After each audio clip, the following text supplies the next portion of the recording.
Hi, this is Tony Laureti. I'm here with a good friend of mine and a great mediator, John Brenner.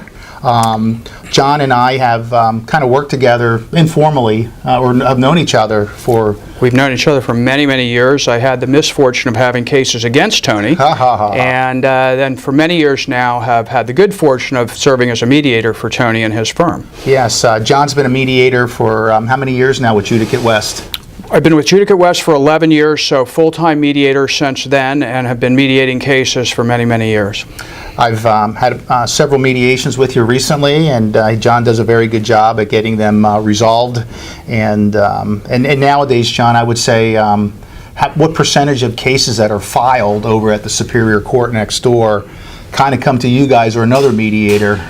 That's a great question. I always tell people that the vast majority of cases that are filed in San Diego Superior Court get resolved prior to trial.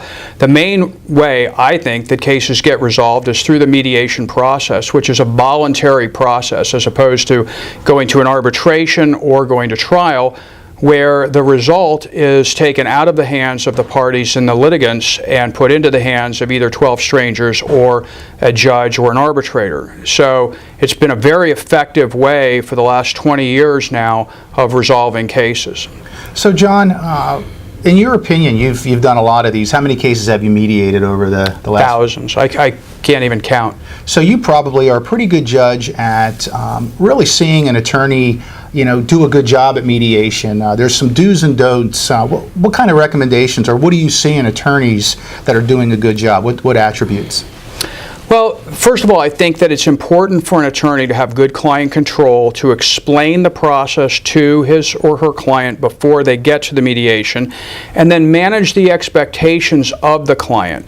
A lot of times at mediation, people get entrenched in their positions, and whether it's on the plaintiff side or the defense side, they take an unreasonable position, and the offer is either unreasonably low or the demand is unreasonably high, and there's no room to negotiate.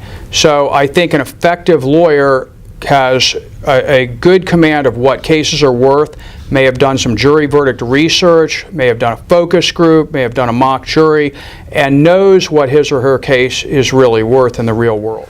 John, what kind of advice would you give a plaintiff going into a mediation if they're going to be, meeting the claims adjuster? Well, I think it's very important that the attorney prepare his or her client for the meeting with the claims adjuster. I think there are claims adjusters who really have no interest in meeting with a plaintiff, and I think that that's a very poor decision on their part. I would encourage claims personnel and claims professionals to meet with an injured party at the mediation, particularly if the person has not been deposed yet or if opposing counsel has not had a chance to evaluate and meet the plaintiff. To prepare your client for meeting with the claims adjuster is much like preparing your client for a deposition. I think it's important to sit down with the client and explain what the claims person is going to be looking for.